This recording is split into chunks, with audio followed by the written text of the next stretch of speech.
And so the subconscious mind carries these beliefs. And believe it or not, we will actually sabotage ourselves to confirm a belief that we have about ourselves, even if it's something that's working against us. Welcome to the Radical Health Rebel podcast. I'm your host, Lee Brandon. This work started for me several decades ago when I started to see the impact I could make on people, helping them to identify the root cause of their health problems that no doctor could figure out, including serious back, knee, shoulder and neck injuries, acne and eczema issues, severe gut health problems, even helping couples get pregnant after several IVF treatments had failed. And it really moves me to be able to help people in this way. And that is why I do what I do and why we have this show. This week, I had an incredible conversation with fellow CHEK practitioner Greg Schmaus. And trust me, you won't want to miss this one. We dove headfirst into the fascinating world of survival archetypes and their sneaky role in chronic pain and ill health. People often feel like they're stuck in a loop of pain or negative patterns. So Greg and I unpacked how the victim archetype and the saboteur can be the culprits behind it all. We also took a deep dive into the victim triangle and the often overlooked concept of secondary gain from pain. But that's not all. Although it wasn't planned, our discussion took a timely turn as we explored how these survival archetypes have been influencing people's decision-making processes over the last 4 years. Little spoiler alert, this part is very eye-opening. This episode was one of my absolute favorites, and I'm confident you're going to get as much out of it as I did. So grab your headphones, settle in, and get ready for some serious insights. Greg Schmaus, welcome to the Radical Health Rebel podcast. Thanks for coming on the show. Thank you for having me. It's an honor to be here with you. Yeah, it's great to have you on, and this is a really it's a subject that I'm really fascinated by, and I'm really interested to get your views on it. So, Greg, to kick things off, could you share a little bit about your own background, including your own health journey, and also what led you to become a health practitioner, healer, and therapist? That's a very emotional question for me. Yeah. I'm actually going to take a few breaths and just hold present with that for a moment. Mm-hmm.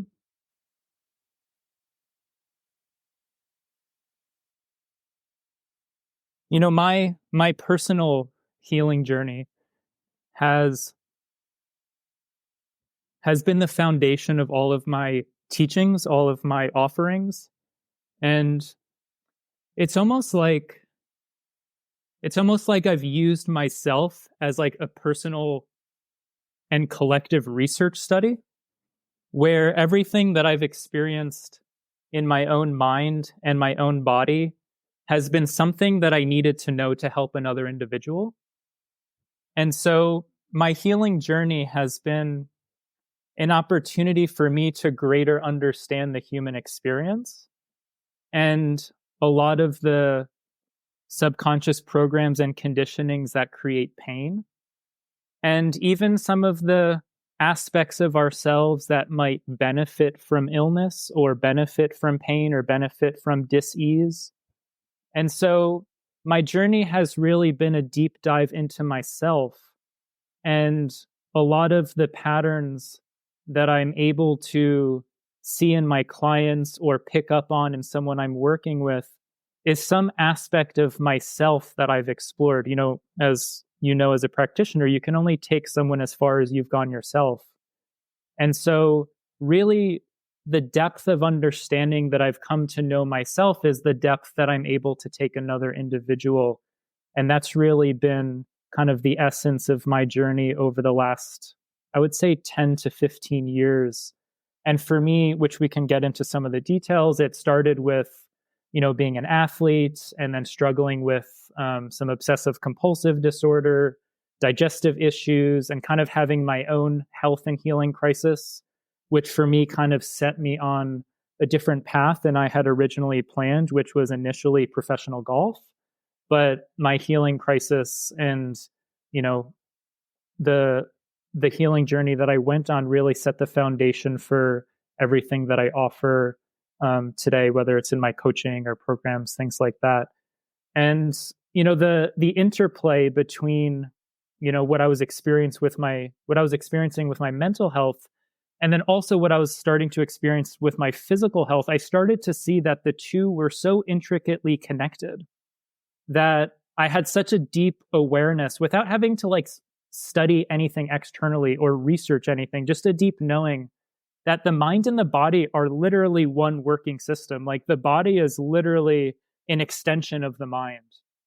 Our body is an expression of our thoughts and emotions, our belief systems. And so I got to really understand this intricate and intimate connection.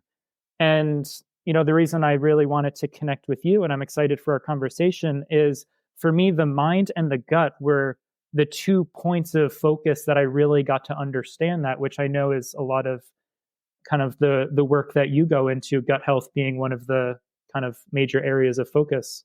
So I got to really understand all of that given my own life experience. And then when I went to study things externally, whether it was reading books or taking courses, studying Paul's work, it was a lot of just confirmation of what I was experiencing.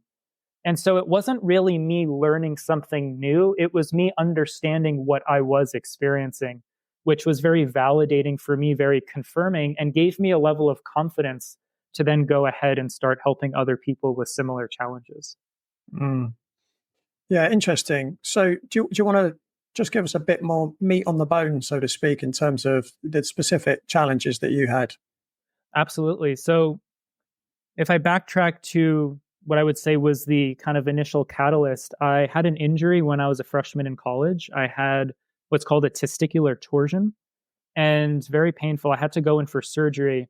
And as I was coming out of surgery after going under anesthesia and was recovering, I started having a lot of obsessive compulsive disorder type patterns, obsessive thoughts, compulsive behaviors, a lot of chronic anxiety, insomnia. So my mental health was really struggling. And so that lasted for many, many years. And as my mental health with a lot of the obsessive thoughts and compulsive behaviors was starting to rise, I noticed my physical health starting to decline.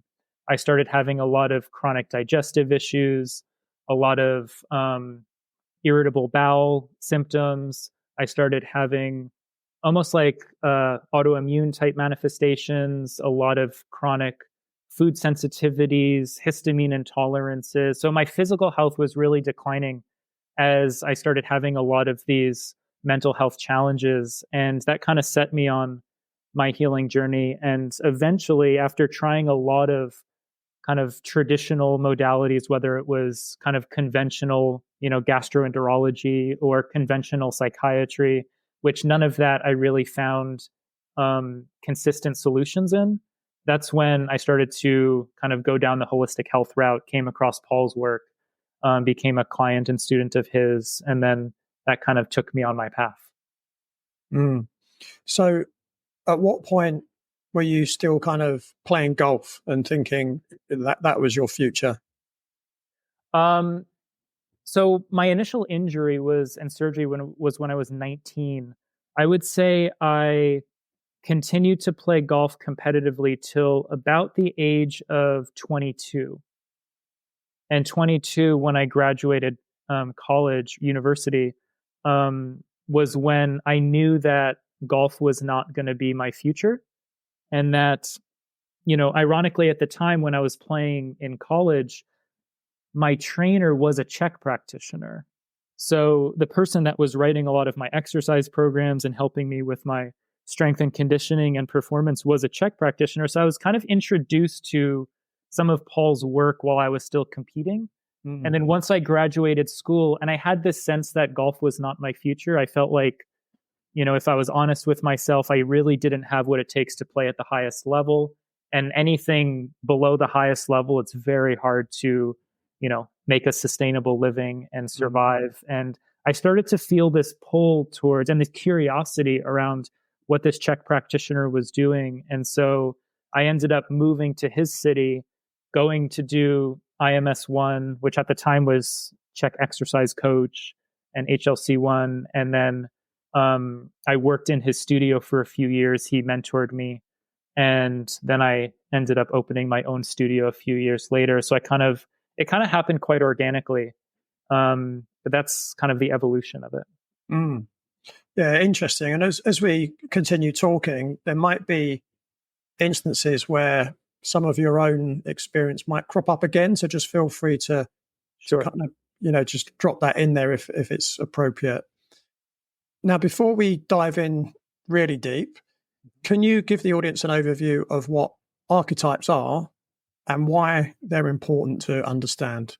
Absolutely. So archetypes really represent the language of our psyche.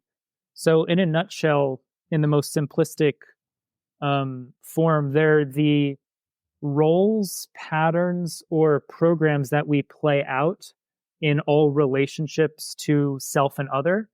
So anytime we're coming into relationship with either some aspect of ourselves, some aspect of the environment, or other individuals, we're taking on the role of archetypes. Archetypes are like the vehicles that we use to express ourselves and the ways that we come to know ourselves, right? So being a podcaster is an archetype.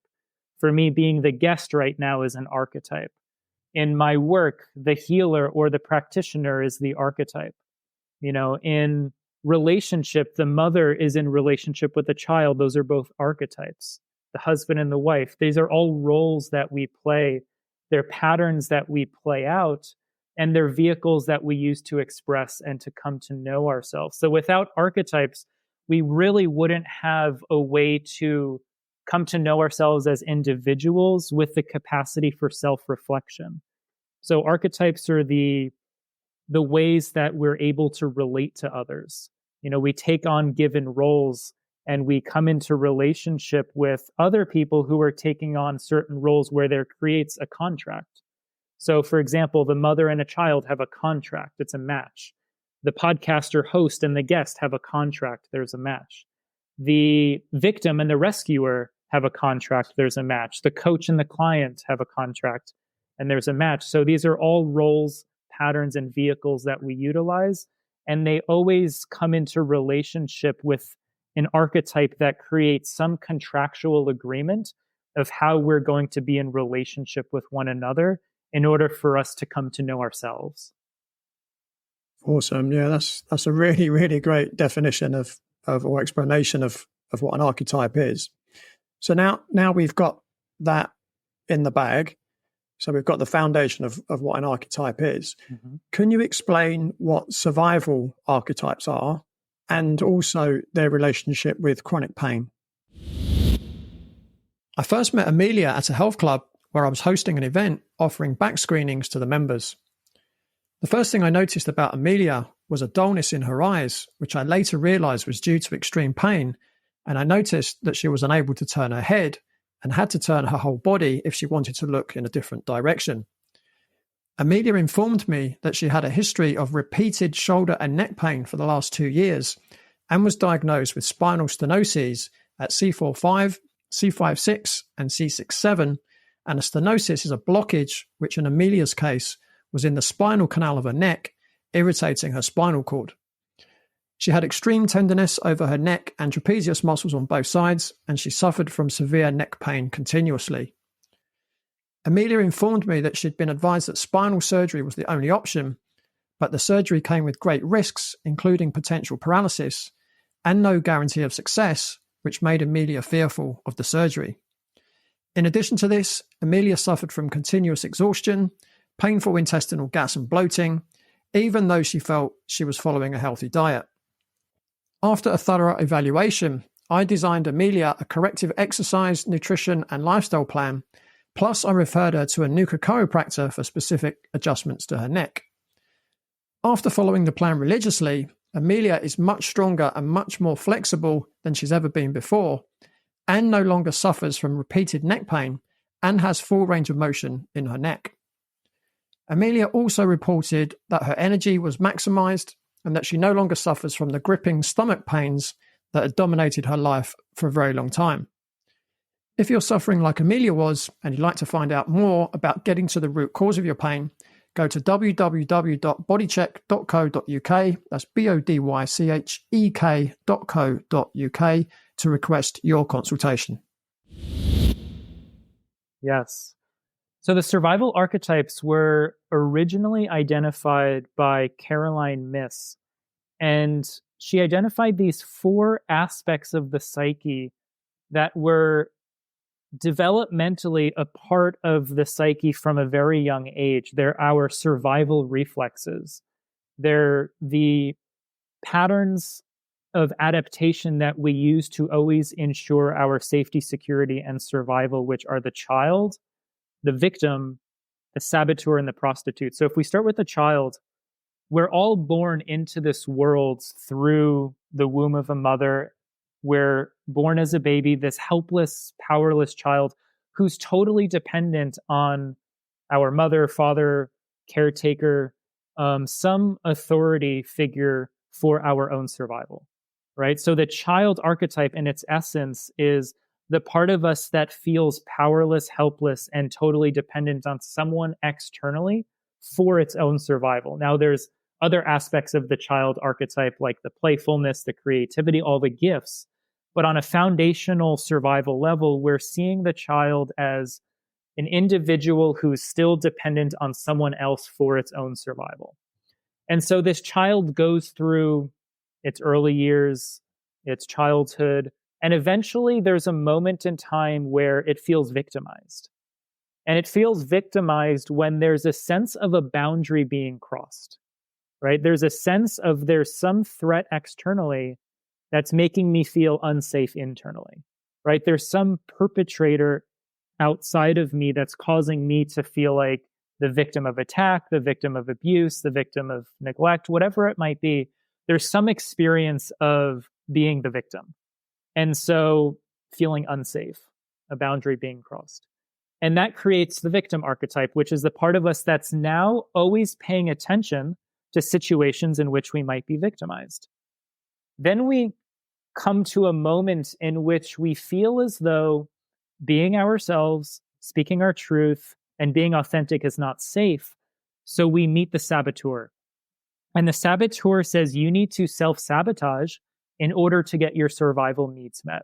It might be speaking my truth at family dinner is not safe, where if I say how I really feel, I might trigger something in my parents or whoever, and that might feel unsafe. I might not get dinner that night, whatever it might be.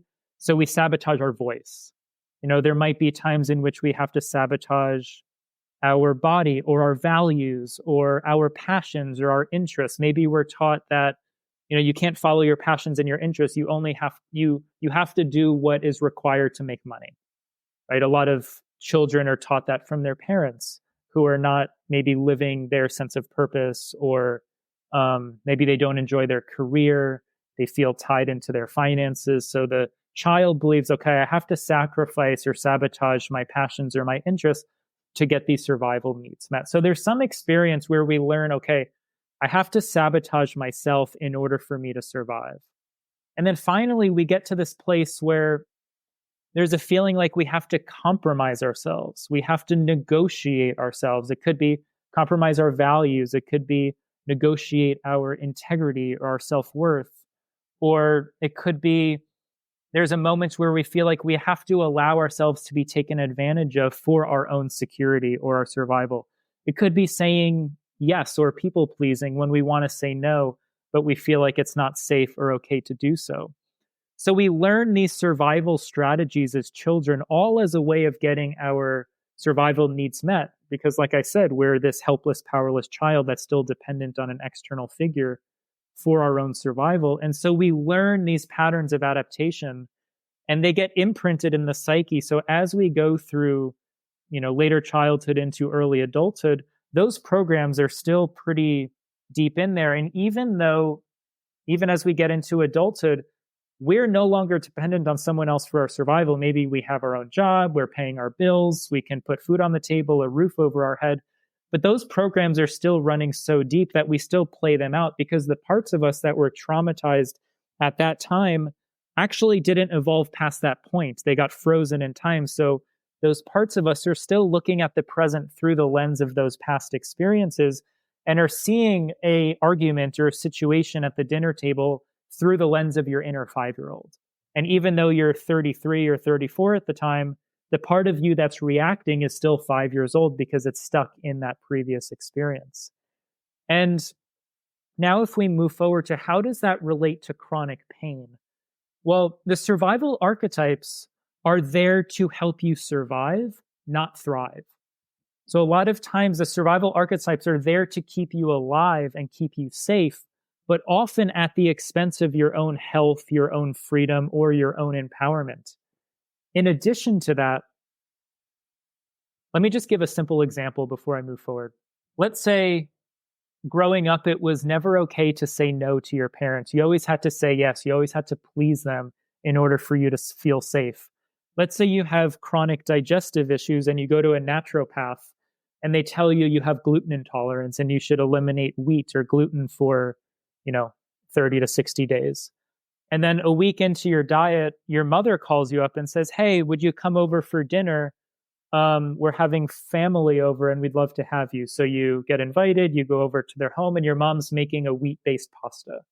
And all of a sudden, that inner 5-year-old kicks in that says it's not okay to disappoint your parents because of X, Y, and Z reasons. So you end up eating the pasta and kind of reactivating the inflammation in your gut or the permeability in your intestines. And all of a sudden, you're kind of back to square one.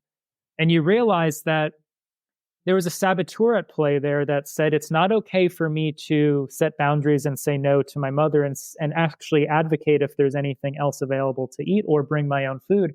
I have to please her for my own safety or my own security. Another example might be, and I'll give you a personal example. Growing up, my father was an orthopedic physician, and he and I didn't have a very close, emotional relationship. He was a wonderful provider. We have a great relationship today. But at the time, I never really felt very close to him.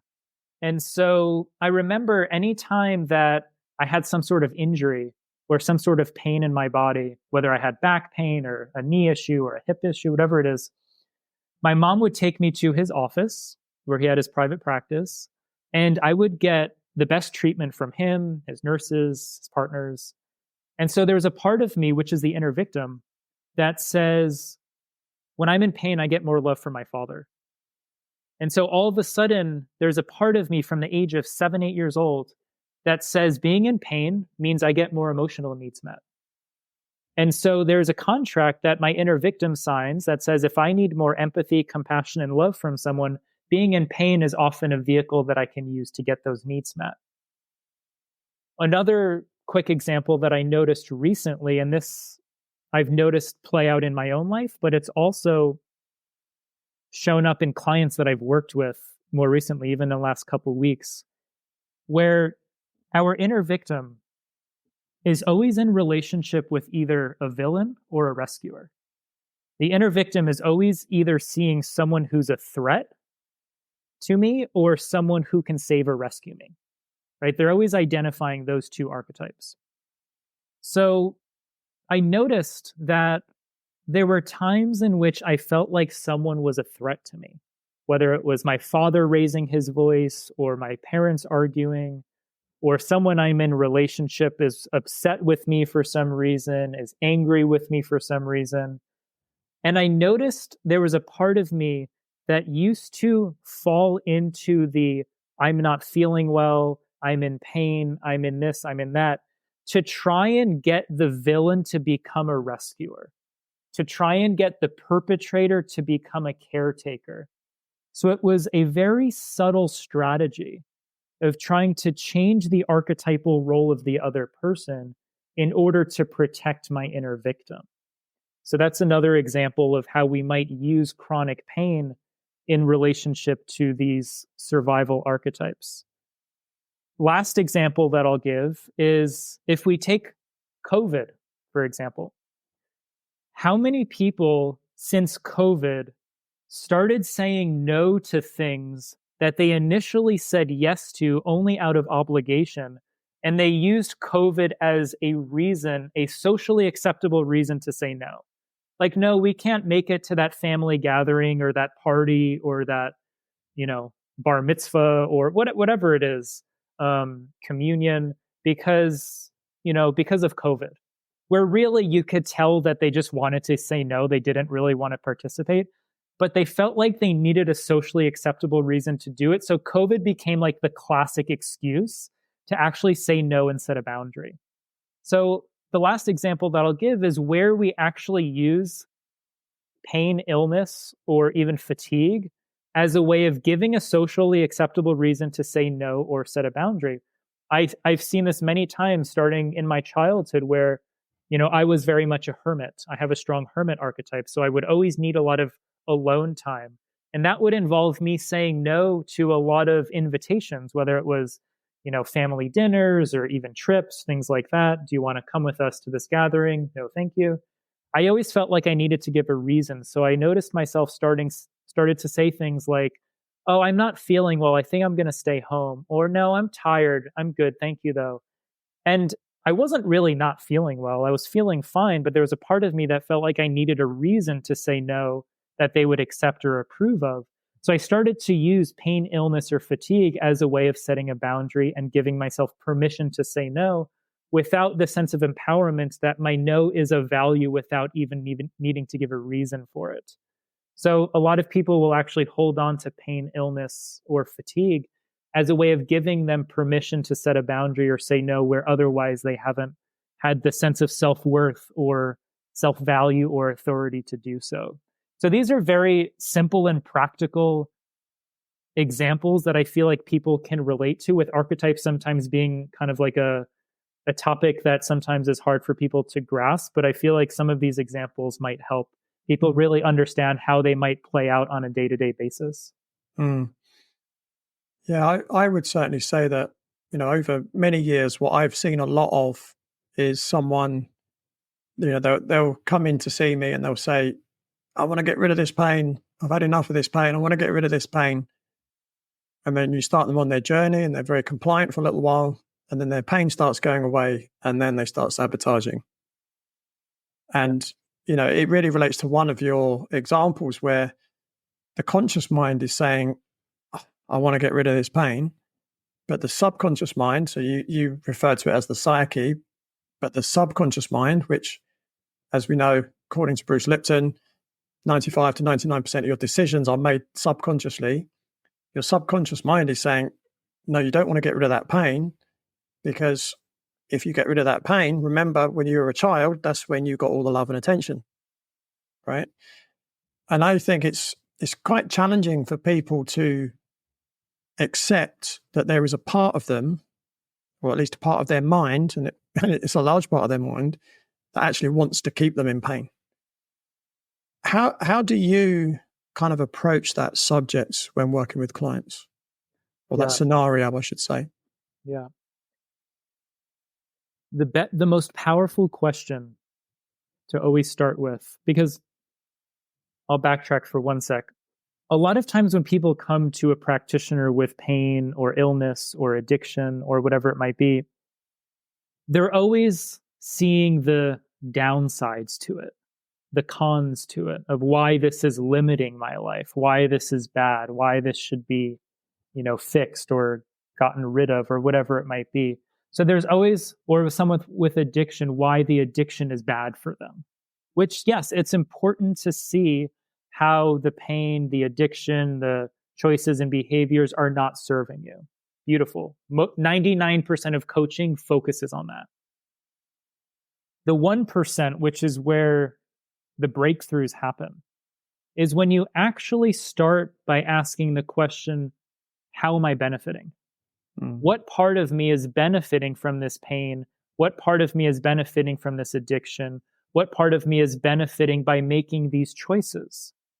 And once that individual can identify, even if it's just one benefit, which usually there's a laundry list, but once someone can identify one or a few benefits, then they can identify the unmet need that is being fulfilled through those choices, through that addiction, or through that pain. And once that they can see that, then the question is, how can we learn to get that need met in a way that doesn't require you to sabotage yourself? Right? So, I had a client recently who has been wanting to get pregnant, has been struggling making the health choices that she needs to make to get her body healthy enough. And that might be dietary choices, things like that. And so when I asked her, well, what part of you is benefiting by continuing to make those food or beverage choices? What she realized was the food choices and the 2 or 3 glasses of wine that she would drink at night was the only time that she connected with her husband, right? So their time of connection and intimacy was usually based on ordering a pizza, sitting and drinking wine, things like that. So unhealthy food choices was the only vehicle for connection and intimacy that she had in her relationship. So she noticed that, and we explored this together, that if we took away those food choices, there's a part of her that's afraid that she would lose her connection to her partner. And so what we had to explore actually as a couple was what are ways that we can create intimacy and connection that doesn't require her to make these poor choices for the health and needs of her body. So it always starts with that $1,000,000 question, which is what part of me is benefiting from this? Then we identify the unmet need, and then we can explore how we can do that in a different way that doesn't require patterns of self-sabotage. Yeah, that's great. Now, the next question I've got for you, I'm not sure if you've answered it already. Maybe you feel you have answered it, but if you feel there's more to add, feel free.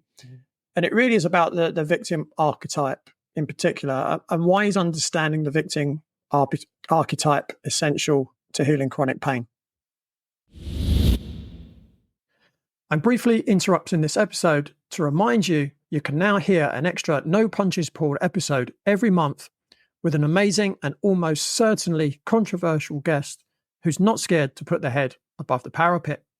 These guests are exposing lies and corruption, sharing their stories of being gaslit or cancelled for telling the truth, and offering real-world solutions to achieving optimal health and maintaining freedom amidst increasing censorship and restrictive regulations. These are the types of episodes I started producing back in 2022, for which I was cancelled on Facebook, Twitter, YouTube, and deplatformed from LinkedIn. These additional episodes are for subscribers only. For the equivalent of 1 takeaway coffee per month, you can now become a paid subscriber and receive exclusive access to content the authorities do not want you to hear. I really hope you can support the podcast to help it continue, and also to help me bring you even better, more controversial, educational, and inspiring guests.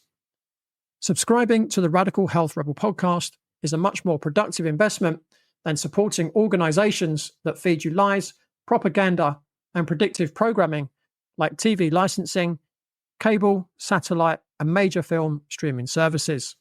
Subscribing to the Radical Health Rebel podcast to receive premium content couldn't be simpler. Just go to the show notes, click on support the show, and follow the instructions. In fact, why not do it right now? And once you've subscribed, come straight back and listen to the rest of the episode. For the equivalent of just 1 takeaway coffee per month, let's rebel against the mainstream narrative and create a healthier, fairer, and freer world together. Thanks for listening and for your support. The victim archetype is our relationship with our power and our relationship with boundaries. And boundaries represent our ability to differentiate self from other, right? And I'll unpack how that relates to pain. So if we take the first thing I said, which is the victim archetype is your relationship with power. What the victim does is the victim plays a powerless role as a way of gaining a sense of power and control. So I'll unpack that. When I was a child, I played the victim by being in pain. My mom took me to my dad's office and I got all of my needs met. So I played a powerless role as a way of gaining a sense of power and control, which means I could manipulate the familial and relational circumstances in order for me to get my dad to be who I wanted or needed him to be. Right? So I play a sense of powerlessness as a way of attracting a caretaker or a rescuer that can then help me get my needs met, right? So powerless role as a way of gaining power and control. That's one example of how the victim archetype relates to chronic pain. The second piece, and I'm going to relate this to a few areas of your focus, which is skin health and gut health, which is the victim is your relationship with boundaries. So we feel victimized when a boundary is being crossed, right? We feel victimized when someone crosses a physical boundary. Maybe they punch us or hit us or, physically attack us, or when an emotional boundary is being crossed or an energetic boundary is being crossed. We always feel like the victim when there's some perpetrator crossing a boundary. And healing the victim archetype is a lot about reestablishing boundaries where you can differentiate self from other. You can differentiate my pain from your pain, my emotions from your emotions, my body from your body, right? So see, a lot of the victim is how I differentiate me from you. And if we look at the human body, not just physically, but also energetically, the skin is the first boundary that differentiates the internal environment from the external environment.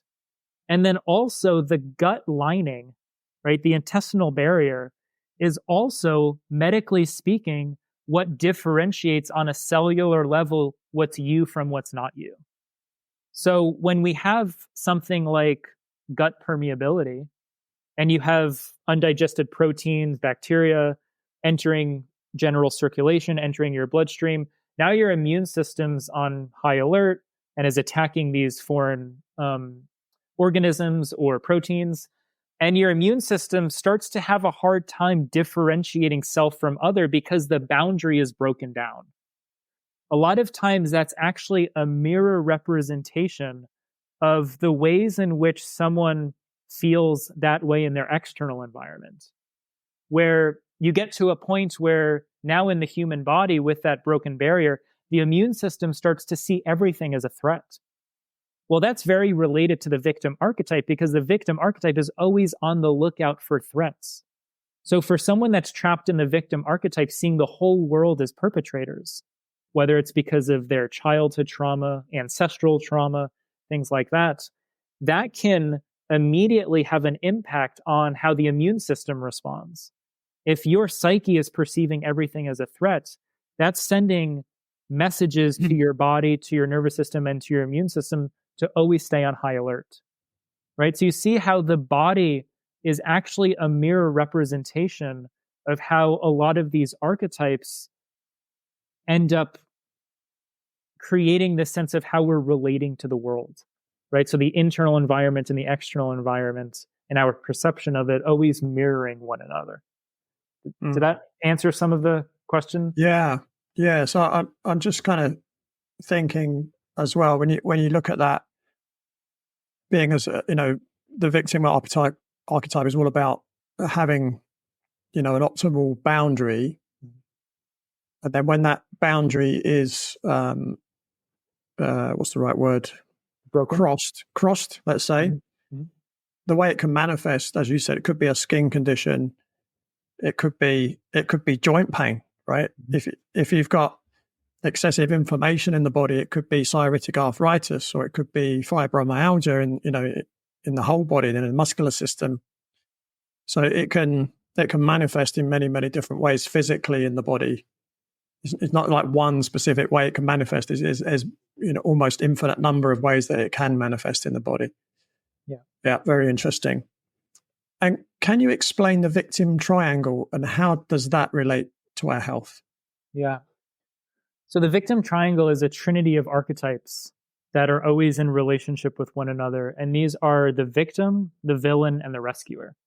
So the victim is the part of us that we were just talking about, feels victimized, feels powerless, feels like boundaries are being crossed, feels under attack, things like that. The rescuer archetype is the one that's there to rescue the victim, right? So the victim and the rescuer always are in a contractual relationship where the victim is looking for a rescuer to save them, and the rescuer is looking to save a victim. And whenever there's a victim and a rescuer, there's always a villain, which the villain is the cause of the pain. The villain is the cause of the crisis, right? So the villain is always the one that's doing the attack or inflicting the wound. The victim is the one experiencing or receiving it. The rescuer is the one responsible to save it or fix it. Now, if we take a look at chronic pain, for example, the way our medical system, and actually almost every industry, is set up, it's based on this victim triangle. So let's say someone has chronic pain and they're conditioned to believe that the pain is the villain or their body's the villain. They're the victim of it. And this solution is the rescuer or remedy for it, right? So you see in every situation with a pain or an illness, there's the pain or illness, which is the villain. There's the one experiencing it as the victim, and the shot, the medicine, the supplement, even the other practitioner, the superfood, whatever it is, there's the rescuer, right? So, every industry, if you look at, oh, you're depressed or you're anxious, oh, anxiety, depression, that's the villain, you're the victim of it, and here, this solution is the rescuer. So you see how it's always set up in that model, which is really what industry is based on. Industry is based on the victim triangle, where there's a problem, there's the one experiencing the problem, and then there's the solution. And you can see how that's playing out inside of us. But what's important to take a look at is how we circulate through each one of those archetypes. For example, we might start out as the rescuer archetype. And we might feel responsible for rescuing all the victims. A lot of times, if coaches or practitioners are not careful, they might actually step into the role of the rescuer, seeing their patients or clients as the victims, and they responsible for fixing or changing their experience rather than empowering the individual. And so what happens is the rescuer in us is always trying to rescue and rescue and rescue. And a lot of times we end up doing so at the expense of ourselves, almost like a martyr. And then eventually we start to feel tired, we start to feel exhausted, or we start to take on the symptoms of the person that we're trying to rescue.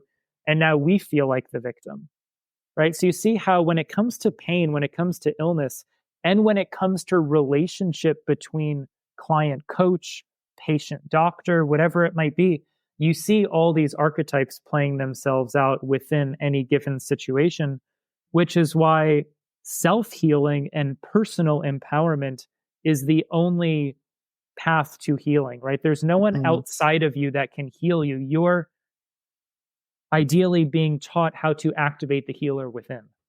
And anything short of that is not healing, it's rescuing. Yeah. I mean, a real healer, practitioner, doctor, whatever you want to label you want to put on it, they're really, the way that I see it, they're educators and facilitators. That's all they are. And, based on what you just said, the most important thing you can probably educate anyone to do that's in pain is to help teach them how to empower themselves. Yeah. The classic old model is the shaman that has someone come to them with an illness, and the shaman goes in and sucks the illness out of their body. And now the patient or the client or whoever, they're free from their illness, but now the shaman dies because, they drank the poison, so to speak. And it's a lose-lose because now the shaman's dead. And the client didn't get to learn from their experience. They didn't get to kind of understand what created it. And now they're going to go back into the world and recreate it. Right? So, it's nobody really wins in that situation when it's victim rescuer dynamic. Yeah, for sure. So what is secondary gain, and why is that essential to understand in the healing process? So secondary gain is really the ways that we benefit from pain, right? So secondary gain is the part of us that is gaining something through any given experience. So it could be I'm getting my emotional needs met for my father by being in pain.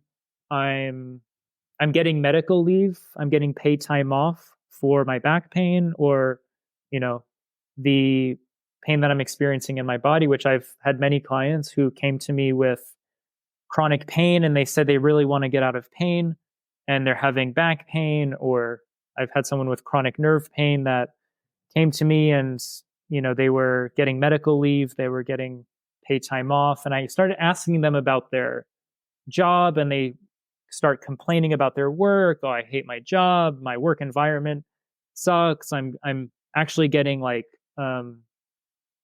abused in my workplace by my boss or whatever it might be. And then I ask them about their relationships and, they're unhappy in their marriage. They're not getting their emotional needs met.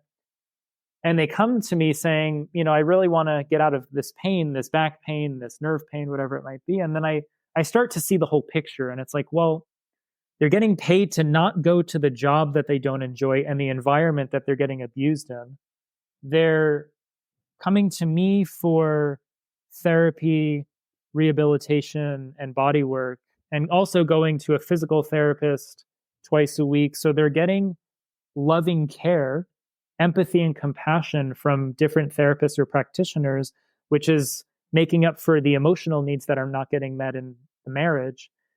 And you start to realize that when you look at the cost benefit ratio, there's more benefit in terms of keeping the pain than there is in getting rid of the pain.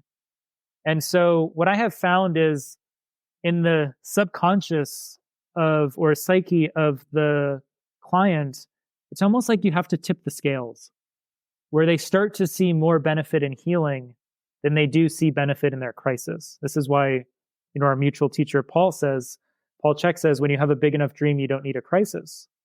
And that's why establishing the dream is really important, is because if someone doesn't have a dream, then they're actually going to be addicted to the crisis because they start to see the benefits, the needs that are getting met, and there's some sort of, like we were saying, secondary gain. Other examples, like I shared earlier, would be permission to set boundaries, permission to say no, socially acceptable reasons. It could be trying to turn a perpetrator into a caretaker by playing the victim. There's so many needs that often get met. Like my client who had the connection with with her husband based on unhealthy habits. These are all secondary gain examples of how we benefit from pain. Mm. Yeah. Yeah, something that I mentioned earlier as well was self-sabotage. And, it's something that I think, anyone that's been in this kind of job for a long period of time, you'll see a lot of it, a lot of self-sabotage. What do you feel are the main causes of self-sabotage? As a semi-professional rugby player, Billy had suffered from recurring injuries for the previous 3 years before coming to see me. He'd been suffering from a sharp pain, swelling and tightness in the top of his right leg. It was especially bad when drop kicking and punting. He tried sports massage and stretching, which had brought about some short-term relief. However, when playing rugby, the pain always returned. He also suffered from sharp pain in both groins, which restricted his movements. The pain was worsened by kicking and changing direction at speed, and as a fly half, kicking and changing direction was an essential part of Billy's game. Acupuncture and sports massage had some benefit, but still felt tight afterwards. All the above injuries meant that he could only play 3 matches in a row before he had to take 3 to 4 weeks out to recover. This was very frustrating for Billy. Billy came to see me to help condition him during the off-season so he would be ready for the upcoming season, even though he wasn't very confident that anyone could help him get rid of these injuries. I had a very limited time to help Billy, but over the 8-week off-season, after thorough assessments, I gave Billy a corrective exercise program for the first 4 weeks and a strength and power program for the second 4 weeks prior to his pre-season training. Over halfway through the season, Billy reported that he is yet to get injured. In fact, he was kicking better and further than ever. He was running quicker, cutting off 1 foot better, and bursting through tackles, and that he'd never felt so sharp, quick, and strong. If you're in pain and it's preventing you from doing what you love to do, and you'd like to achieve great results like Billy, just go to www.bodycheck.co.uk. That's bodychek.co.uk to request your consultation. Now, back to the podcast. I would say the number one cause is fear. And there's a couple fears. There's, Caroline Myss says the saboteur is there to protect you from truth. And it could be the truth that I'm not happy in my marriage. It could be the truth that I don't enjoy the work that I do. It could be the truth that, I'm dissatisfied in some other area of my life. There's some truth that we're unwilling to face or afraid to embrace. And the saboteur is the one that tries to protect you from that truth. It could be by distracting you with emotional eating. It could be, trying to get fulfillment through video games or Netflix or whatever, drug of choice it might be. Or it could be focusing on our pain to distract us from some area of our life that we're afraid to address or that we're afraid to face. Right? This is why Carl Jung would ask 2 questions with each of his patients that were coming to him with some sort of crisis, which is, what is your secret story and what is your unmet task? And the saboteur holds a secret story and avoids the unmet task, because there's a fear that if I step into that, if I embrace that truth, if I step into my power or whatever it might be, there's something that's going to feel unsafe about it. Mm-hmm. So the saboteur keeps you in a disempowered state because it knows that once you step into your power, a lot of things in your life are going to change.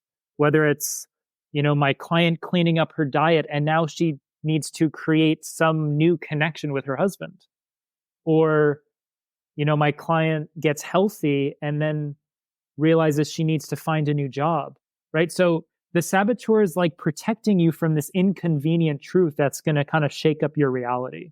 Mm. And so the saboteur keeps you in your comfort zone, an uncomfortable comfort zone, but it would rather be in pain than step outside of the comfort zone into the unknown, right? So the saboteur protects you from truth. It protects you from inconvenience, and it protects you from the unknown, even at the expense of your own health. And also in relationship, a lot of people that you're in relationship with, I would actually say most, are getting their needs met through the lesser empowered version of you, right? So a lot of people in my life might love Greg the people pleaser, because Greg the people pleaser says yes to all of their needs. Or they might love the Greg who prostitutes himself, who always makes himself available no matter the time or the cost, right? So as soon as you start healing patterns of self-sabotage, you start saying no, you start setting boundaries, you start honoring yourself, you start living according to your values. And all of a sudden, the people in that you're in relationship with are no longer getting those needs met. And they start saying, what's wrong with Greg? I like the old version of him better. Mm. Right? So the saboteur knows that your whole reality is going to be turned upside down once you step into your power. And so it tries to keep you from that. And sometimes the collateral damage of that is creating and staying in pain. Mm. Yeah, I think when you said ultimately it's fear, I think that's hitting the nail on the head. Sometimes people have a fear of success, right? Whatever, if you say whatever their goal is, that would be success. And, I've heard Paul CHEK talk about one example of a guy played for a rugby team and he was the main man. He was the superstar, and he would keep getting injured. And it turned out that this guy felt so much pressure to perform.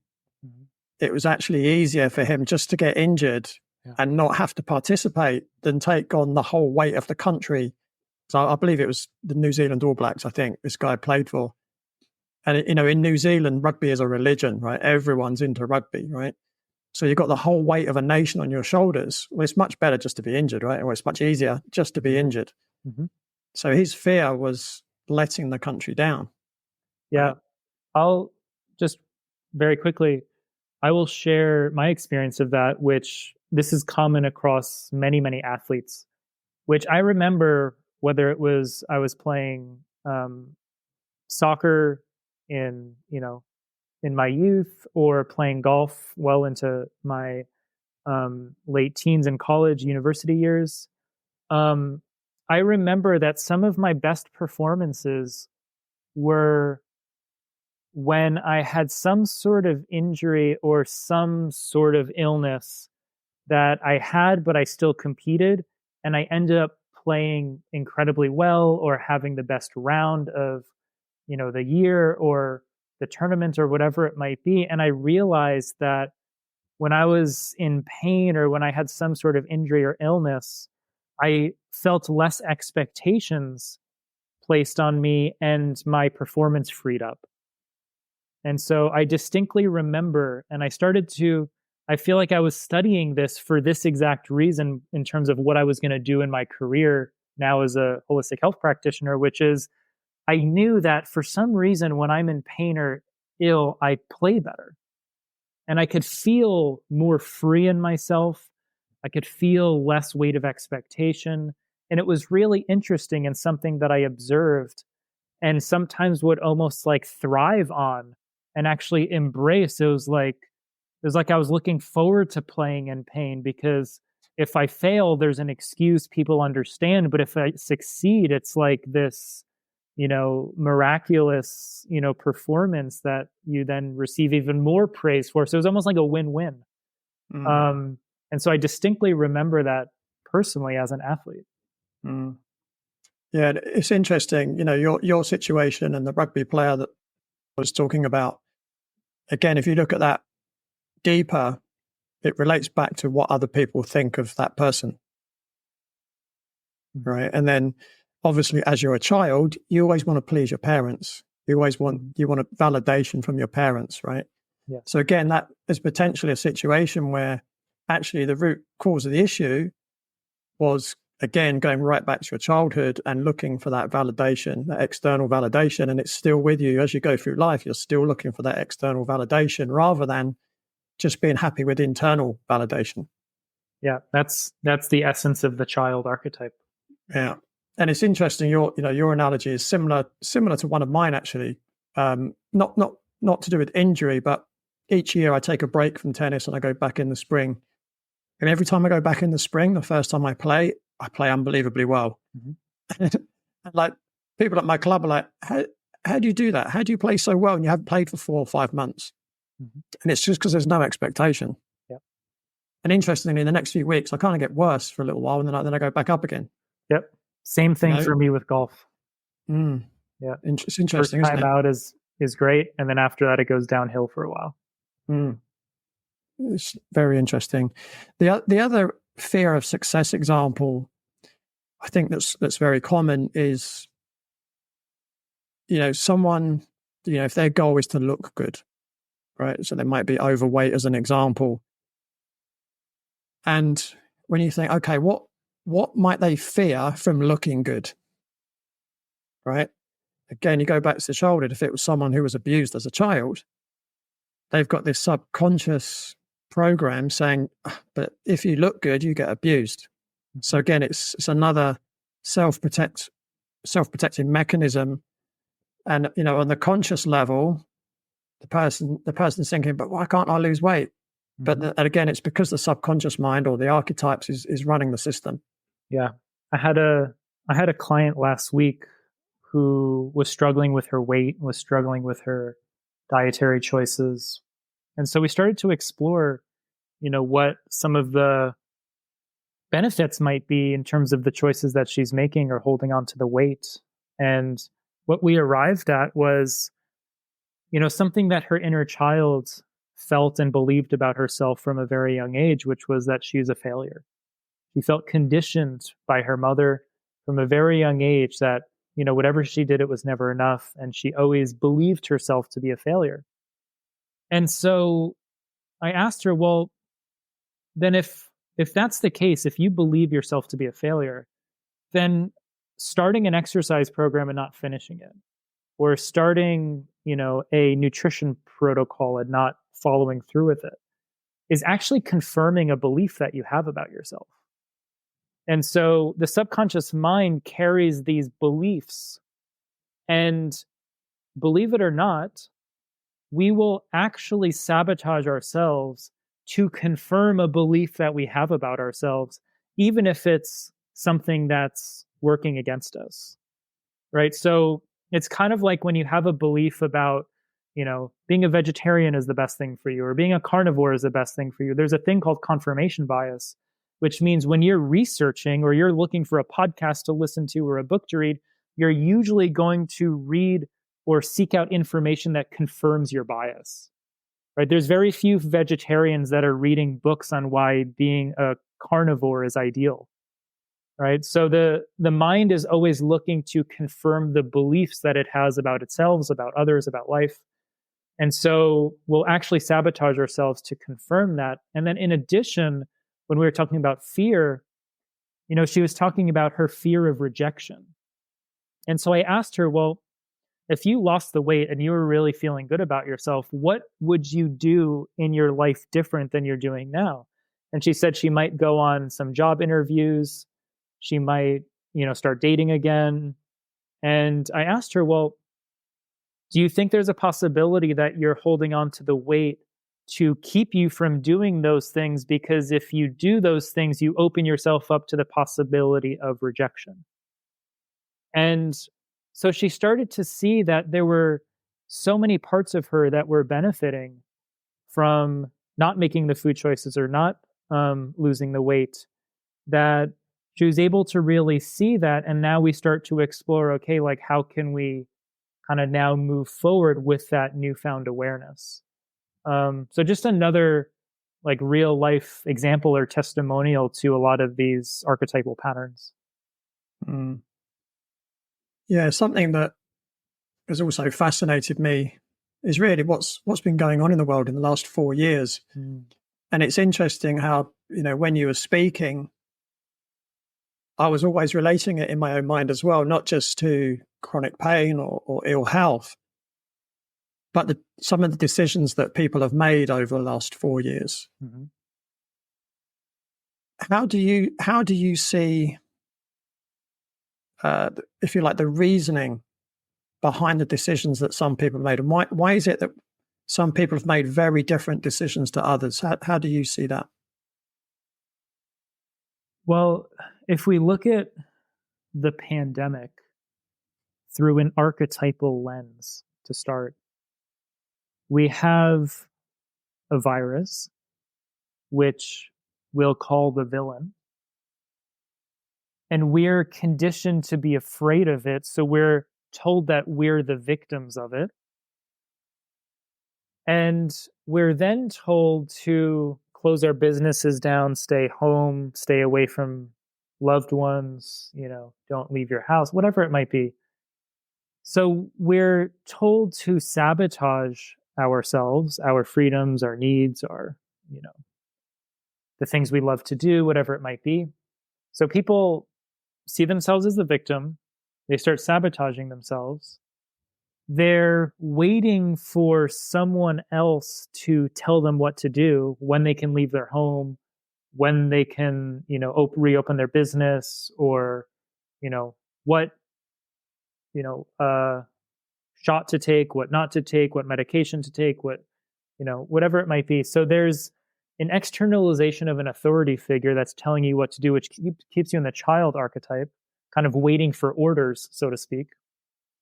And then we start to see the compromising of values. We start to see things being done for financial gain and at the expense of integrity. And we start to see the prostitute archetype kind of at the root of a lot of it. So we see the victim, we see the child, we see the saboteur, we see the prostitute. So we see almost like this pandemic of survival archetypes playing themselves out. And the solution, the one solution that was delivered, is the archetypal rescuer that frees the victim from its imprisonment, relieves everyone of the self-sabotage, but is a subtle form of sabotage within itself. And so you see the victim triangle, where the virus is the villain, the solution is the rescuer, the people are the victims, the sabotaging of human freedoms, the prostituting of values, the child waiting for orders from an authority figure. So you see all of these survival archetypes, and those are all what get activated when people move into a stress response, right? So anytime someone is in a stress response, a sympathetic state, a fight or flight state, they immediately move into survival mode. And when someone moves into survival mode, they go into their survival archetypes. They go into their survival program. So everything becomes root chakra driven, right? The root chakra is safety, security, survival, and tribalism, right? So having a connection to a tribe is essential when you're in survival mode. So people start to create political division. Now medical choices have become politicized. You're on this camp or this camp. All the division. That's all when people move into the root chakra when they're in a sympathetic fight or flight state. Because when you're in survival mode, having a connection to a tribe ensures your survival. Yeah. Right. So you could see that it's all based on a survival response to some fear or threat that moves people down the chakra system into the root, which is where they're all making decisions from. Yeah, there's definitely a perception of safety within the herd, right? Exactly. So obviously, I mean, I don't know the exact numbers, but I'm going to guess about 80% of the population reacted in the way that you just described. They went straight into their, safety and security, their survival archetypes. Yeah. But there was maybe 20% of people who didn't react in that way. What do you think is the difference between the two different types of people? I think there's a couple things, and we can start superficially and then we can go deeper. I think, number one, being well educated is probably a big thing. Like, I think, individuals like yourself or myself who have education and knowledge in a lot of these areas definitely protected ourselves, helped us in terms of the vulnerability of being deceived. So I think knowledge is one piece. Now, with censorship, the availability to that information started to become a problem. So that's where the knowledge being a source of power was something that was trying to be taken away. So that's why I think knowledge is a big thing. I think individuation, the process of individuation, which is becoming whole within oneself, is another big thing, where the more externalized the self, the more you follow the herd. So knowledge, individuation. I think also the healthier you are, the more regulated your nervous system is. And the more regulated your nervous system is, the less activation of the fight or flight response there is. So I think people that are more regulated in their nervous system probably were more of that 20%. So that's where I think nervous system regulation is such an important part of healing and human interaction.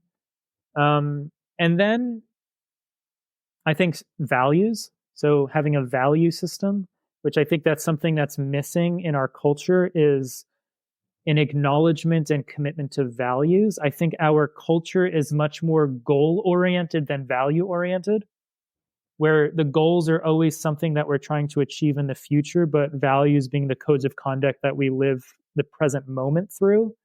I think our culture has an overemphasis on goals and an underemphasis on values, which then makes us more susceptible, and also leads to more self-sabotage, because it's easier to sabotage goals than to sabotage values, because goals are always for the future, so you can always push it off. Or like when people are trying to lose weight, or whatever it is, I'll start again on Monday kind of thing.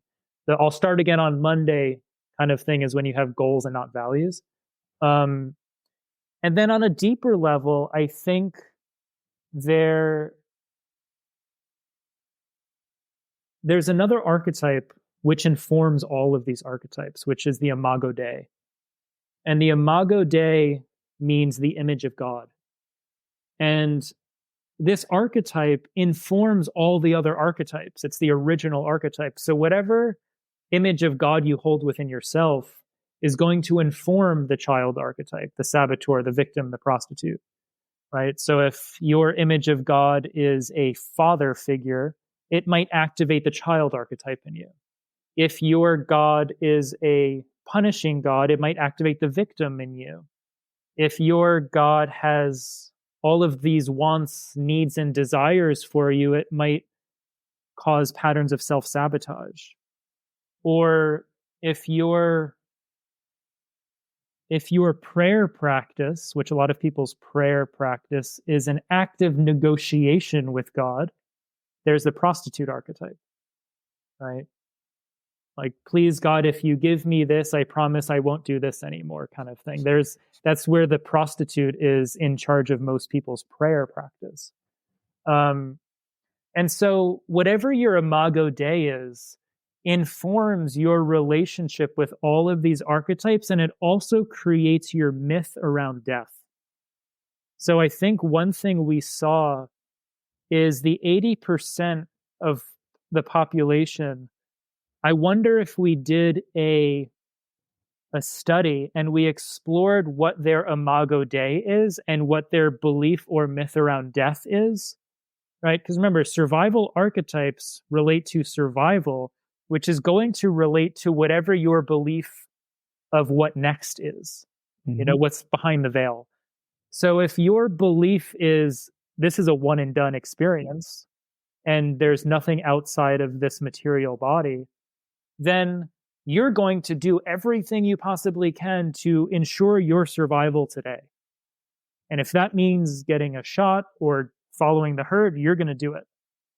But if you believe that you're a soul on an infinite journey, going through many, many incarnations, learning and growing, and this lifetime is just one chapter in your soul's book, then, which is an endless book, then it's going to trigger less of a fear response or less of a survival response when there's some sort of posed threat.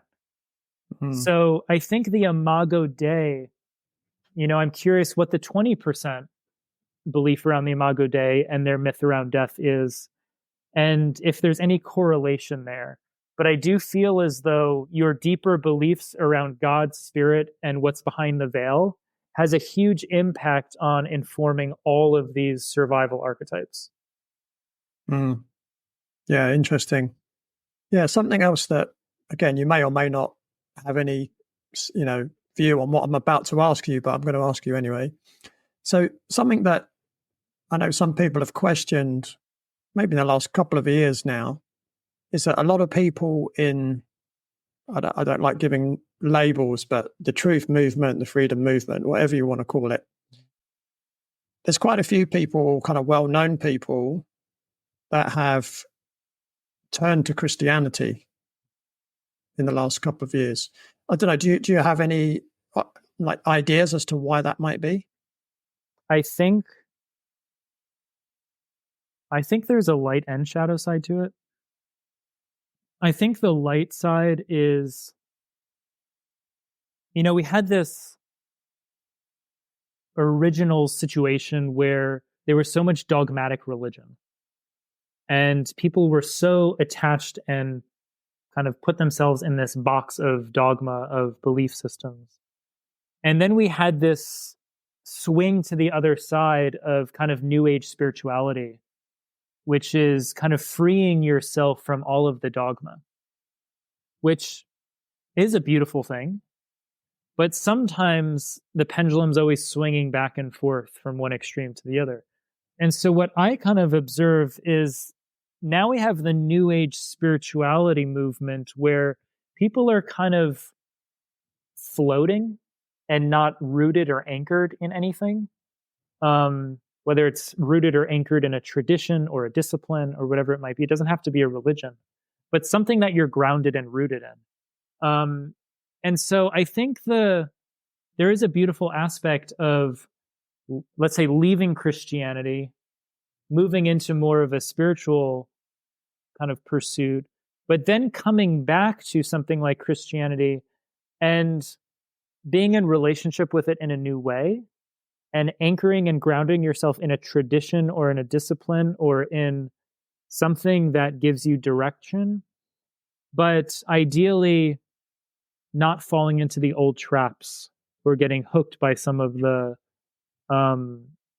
seductions or manipulations of it or the limitations of it. So that's, I think, the light side is kind of rebalancing the swing of the pendulum. But the shadow side, I think, is when people move into fear, I do think they always revert back to some tribe or some kind of denomination. I think people are really looking for a sense of belonging. And also, I do think that the last 4 years really highlighted this idea of good versus evil. And so a lot of people, well-known individuals, individuals that you and I both know, I think there's now more of an emphasis on the battle of good versus evil, which I think identifying as the good and doing good is positive, but it's also a slippery slope because, the hero and the villain are two sides of one coin. They actually need one another. And, it's like the quote in Batman, if you stay the hero too long, eventually you start to see yourself as the villain. And so I think this dance between good and evil has been highlighted over the last 4 years, and most Western religions really focus on this kind of like, the light versus the dark. So I think that's probably the most powerful driving force that's bringing people back to those religions, is this kind of polarity, this duality, this interplay between light and dark or good and evil. Yeah. And the need to identify with the light or the good. But it's not actually it's not the highest truth. It's like, it might be like a stepping stone, but a lot of times there's still a lot of egoic attachments to the light. And like Paul Selig says, whoever you cast into darkness, you call yourself into that darkness. And so I think there might be positive aspects to it, but there still are traps and limitations there. Yeah, maybe I should get JP Sears to come on and talk about that. I did invite him a couple of years ago, but didn't hear back. Yeah. So maybe I should try and contact him again. Yeah. So one more question, really, and this is, again, based on what we've just been talking about. So again, we don't know the exact numbers, but 80% of the population, kind of went along with what they were told to do. Yeah. Like a child would when a parent tells them what to do. And 20% were, I'm not doing that. That's a load of rubbish. You're lying to me. I'm not doing it. I think we're in that situation now where we need to come together, right? We need, and there's been so much arguing. Again, from what we've said, it's understandable. People feel more comfortable in their herd, right? On both sides of the equation, right? But I think going forwards, the best thing for humanity is that we get together. We don't stay separated. And I'm certainly finding challenges with that at the moment, right? It's trying to reestablish relationships with people that, called me all kinds of names, nut job, conspiracy theorist, anti-vax, whatever, all those names. Yeah. But I still want to reach out and connect to those people because we need each other right now more than ever. Do you have any ideas on how we can kind of reunite, I suppose is the word, Any ideas? Yeah, a couple things that come to mind. Number one is to make one's health one's personal responsibility and to not make anyone's health your responsibility. Right. So I do think that the foundation starts with self responsibility. And that allows each individual to make their own choices and do what they feel is best for them, even if it differs from our own belief systems. So I think the self responsibility piece is the foundation, and taking full responsibility for oneself and noticing where you feel overly responsible for someone else, which is part of the rescuer archetype as well. Hmm. The other piece is, something that I realized during the pandemic was when I felt the most stress was when I was trying to change or convert people. And something that came to mind for me after many, many challenging interactions and stressful experiences was don't change their mind, shift their state. And what I realized was when someone's in a sympathetic state, they're not open to anything new, right? It's like Paul Chek says, when you're running from a lion, don't throw in a cartwheel, right? Which means anything that's new, novel, different, or creative is a threat to your survival when you're under stress. So trying to change someone's mind who's under stress, which 90% of people nowadays are living in a fight or flight state, really all the time. I think one of the biggest diseases of the world right now is just an overstimulated nervous system. So to try and change someone's mind when they're in a state of nervous system overstimulation is literally impossible. And so if you can shift their state through resonance, which means whatever resonance or whatever energy that you're holding within yourself, to allow those individuals to start to match your state. And the way you do that is usually by bringing the opposite. And I do that a lot in my one-on-one coaching with clients, which they're not actually aware of what I'm doing. But for example, if someone comes to me with a lot of anxiety and they're in their head a lot, I will intentionally be in my body through the whole session. If I notice someone is breathing very shallowly, I will intentionally breathe deeply, right? If someone is talking very quickly, I will slow the pace of my words down, right? So I'm always bringing the opposite energy as a way of trying to rebalance the energy. And once you can shift their state and they start to match your state of well-being, then it actually kind of cracks the door open for new possibilities. But if you try and change someone's mind too quickly, you're going to meet a lot of backlash from their protective system. And then the last thing I would say is our culture is very focused on belief and not focused on truth. And there's a difference between truth and belief. A lot of people say, this is my truth. But the truth is, if my truth and your truth create an argument, it means it's not our highest or deepest truth. It means that we're operating from a place of belief rather than truth, right? So if we're actually fully honest with ourselves and other people are honest with themselves, we realize that when we're operating from a place of sharing our real personal truth, it usually doesn't create stress.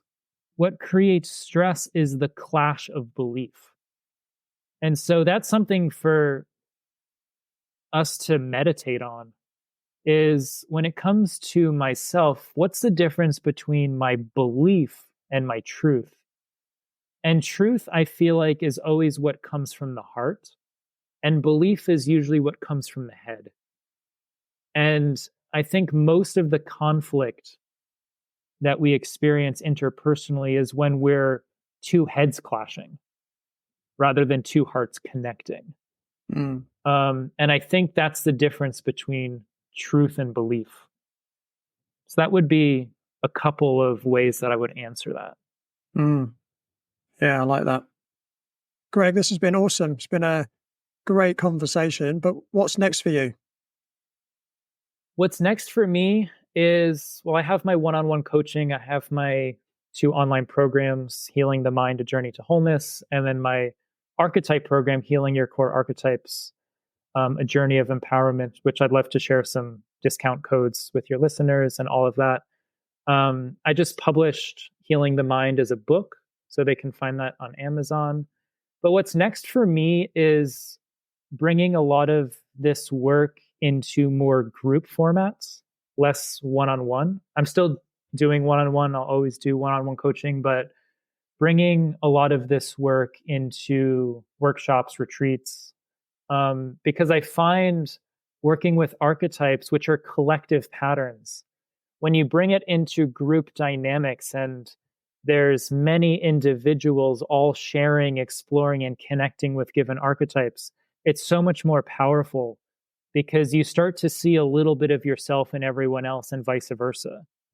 And so I will be actually facilitating a retreat with Mike Salemi, a men's retreat in October, where I'll be teaching a lot of this archetype work and a couple other retreats and group format type workshops and events that I'll be doing, so people can stay tuned for that. But everything that I do can be found at my website, which is healing4d.com. And if you'd like, I can give you the links to some of my programs. Healing the Mind is my 21-day mental health program. And then Healing Your Core Archetypes is what goes into a lot of what we talked about today and much more. Yeah, if you send them to me, I'll make sure they're in the show notes. Perfect. Awesome. Greg, thanks so much for your time today. It's been a really enjoyable and also enlightening conversation with you today. So thanks very much. Thank you for having me. It's been a pleasure. Okay. So that's all from Greg and me for this week. But don't forget to join me, same time, same place, next week on the Radical Health Rebel podcast. Thanks for tuning in. Remember to give the show a rating and a review, and I'll see you next time.